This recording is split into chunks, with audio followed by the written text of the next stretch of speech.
Hi friends, what's up? It's Jaime here. Welcome back to another Fangirl Fridays video. After spending an entire summer watching basically zero anime, I've managed to watch 3 within the past month, all of which were very good. I'm going to talk about the other 2 in another video since they're kind of related, but for today's Fangirl Fridays video, I'm going to be talking about NieR Automata. I remember being so excited when I saw NieR Automata on my Crunchyroll homepage because I literally had no idea that they were even making a NieR Automata anime. If you've been following me since my Minecraft Diaries theory video days, then you may possibly recall that I actually have talked about NieR Automata a couple of times on the channel, several years ago now at this point. I was a huge fan of NieR Automata when it came out in 2017, and also, can I just say, holy shit, I didn't know until I looked it up for this video that it has been 6 years since the game came out. Jesus Christ. Anyway, I was such a big fan of the game. I remember loving the story and the characters and how each playthrough you got to see a different character's perspective and how it just really expanded the story, and it was all so good. I even used to read 2B and 9S fanfiction. I was obsessed with a capital O. So I was super excited when I saw that they were going to be adapting the game into an anime, and clearly I wasn't disappointed because I'm making this video. So for today's video, I'm going to be talking about NieR Automata the anime, how it compares to the game, what I liked about it, all that good stuff. Now without further ado, let's get into the video. If you're unfamiliar with NieR Automata the game, I'm going to provide you guys with some background. So NieR Automata is a sci-fi post-apocalyptic RPG that came out in 2017, like I said before, and it's a sequel to NieR, which is another game, and also it's kind of like a sequel, but more of a spin-off to the Drakengard series. To be completely honest, I'm not super familiar with the Drakengard series. I'm a lot more familiar with NieR, but from what I understand, the Drakengard series has this Northern European, dark fantasy inspired setting. And according to the wiki, it's you got humans and legends and mythical creatures that all kind of coexist and live together. I don't know if happily, probably not, but that's kind of the general gist that I got from when I was looking up this the series for this video. But yeah, so I don't really know anything about the story really at all. Again, I don't really know that much about the story with the Drakengard games. I don't know if it's the same and consistent throughout each game. I also don't know how many games are in the actual Drakengard series, but NieR is essentially a spin-off that follows the Drakengard series that is set in an alternate timeline, which takes place the first Drakengard game has multiple endings, and the timeline that NieR exists in follows one of those endings. I want to say it's the 5th one, I think. If I'm remembering correctly. Basically what you need to know is that NieR is set in this alternate timeline from the canonical Drakengard timeline, because I think I do remember seeing that the first and second, the second Drakengard game is a direct sequel to one of the endings from the first Drakengard game. So yeah, so NieR is in, all you need to know is that NieR is in a completely alternate timeline. And in this timeline, the story of NieR is set 1,000 years after this Drakengard ending, and essentially Earth has become this post-apocalyptic world, which then finally brings us to NieR Automata. NieR Automata is set thousands of years after the events of NieR, so you don't really need to know the story of NieR to jump into NieR Automata. But so the story of NieR Automata follows 2B and 9S. They are androids fighting in this proxy war between man-made androids known as Yorha units and alien-made / controlled machines. The Yorha units were specifically designed to fight in this war against the machines, and they're prohibited from having emotions and personalities, but spoiler alert, they do in fact have emotions and personalities. The Yorha soldiers also fight alongside Earth androids that were created before humans, they kind of evacuated to the moon when these aliens and their machines came to Earth.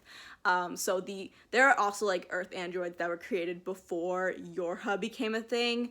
And so these Earth androids are known as the Resistance, and they have a bit of a tense relationship with Yorha and the people on the moon. But they do work together. Anyway, so NieR Automata mainly follows the story of 2B and 9S, but the game does have multiple playthroughs that feature different character perspectives. And I feel like so far, the anime has done a really good job of adapting the game. Granted, it's been a couple of years since I was like really into NieR Automata, so I don't remember everything like perfectly, but I feel like I remembered enough that I could like judge the anime as an adaptation, and I think it was a really good adaptation. It's really interesting because, like I just said, NieR Automata, the game, with each playthrough, we follow a different character's perspective. And so the first playthrough of NieR Automata is from 2B's perspective, and that's how it is in the anime too with these first 12 episodes. But because it's an anime, we also get to see the perspectives from 9S and the Yorha Commander and Lily. Obviously, 2B is still the main focus of this season, but I thought it was really cool that we got to see some additional perspectives from like the supporting cast, because I felt that it just helped to enhance the story. Also, can I just say, I love that the original English voice cast came back to do the English dub for the anime. Oh my gosh, it felt so nostalgic for me. I felt like I was literally back in 2017 watching NieR Automata playthroughs on YouTube. Like, oh my gosh, it really took me back. Like, hearing Kira Buckland as 2B and Kyle McCarley as 9S again, oh my gosh, it was just so good. They did a wonderful job, as always. Speaking of the voice cast, I love that Erica Mendez and Amanda C. Miller did the voices of Lily and Jackass, respectively. I was so excited. I was just like, oh my gosh, it's Retsuko and Boruto. Like, how fun. They both did such a good job. And just one of my favorite things about watching the English dubs of various animes is trying to like see if I can like guess who the voice actor is just by hearing their voices, like without having to look up who the cast is first. And I knew it was Amanda C. Miller. Like, the moment she said her first line as Jackass, I was like, oh my god, that's so exciting. I love it. I'm just like, I could hear the Boruto, but also it was like different enough that I was like, is it Boruto? But then I was like, the more she talked, I was like, oh, that's Amanda.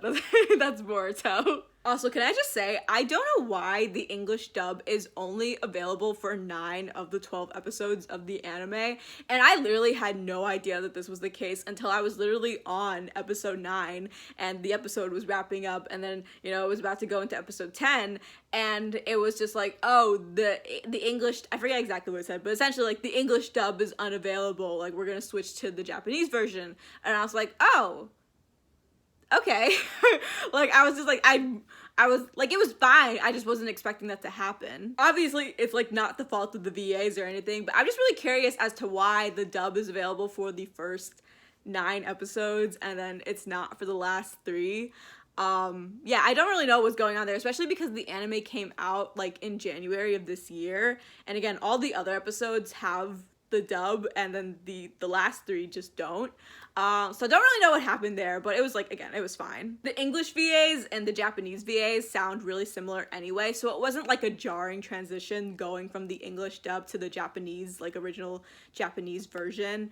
And the Japanese cast are so good again. Like, it wasn't like I was like, oh man, like I was just like, oh, that's interesting. But like, again, the Japanese cast is so good anyway, so it really didn't matter. All of the characters are still who we know and love. Except for Lily and Jackass, who, you know, weren't in the original game, but I loved them. I thought that they were such wonderful additions to the cast.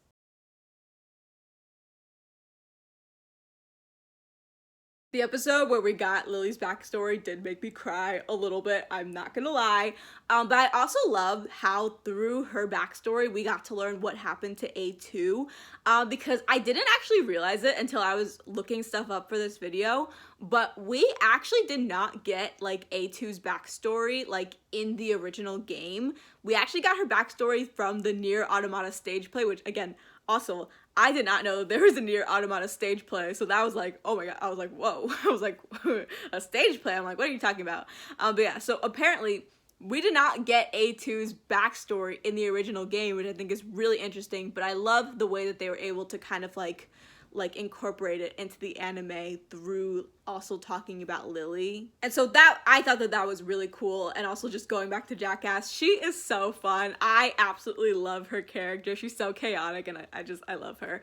I absolutely loved her interactions with 2B and 9S. Like, it's just, it was just so much fun. Speaking of 2B and 9S, watching this anime really made me remember just like how sweet they are with each other. Like, oh my god, I forgot just how much I absolutely love those two. I love them to pieces. They are my babies and I love them. But it also just like made my heart ache because a second core for this season has already been confirmed. So assuming that they keep making the anime and that they continue like following the story of the original game, I'm not prepared. My heart is not prepared for what they're gonna do to my babies. No, because I literally love 2B and 9S so much. I love them separately, but I also love them together. I think they're individually really good characters, but again, I also really like them together. Oh my gosh, my favorite scene, which I couldn't remember if this was in the original game or not, again, because it's been a while, but I loved the t-shirt scene. Oh my god, it was so cute. Oh my gosh, I just want them to be happy. Is that just too much to ask? I think I'm literally gonna start reading 2B and 9S fanfiction again because I love their chemistry and I love how their relationship develops. And you know, I just wanna live in my little Delulu world and just like pretend that they get a happy ending. Maybe they'll just, you know, go off script and have the story be all fun and silly and goofy like the puppet post-credit scenes. Which, by the way, those post-credit scenes were super, super funny. I thought it was such a cute and creative way to do the post-credit scenes by having them be puppets. I was just like, oh, I love it. Anyway, enough about 2B and 9S. There are some other things I do want to talk about, believe it or not, in regards to NieR Automata. Like Pascal! Watching this anime really reminded me of just how much I love Pascal. Like, he's just as sweet as I remember him being, and honestly his whole like little village, they're so precious. I love them so much. I'm just like, oh, my babies, I love them.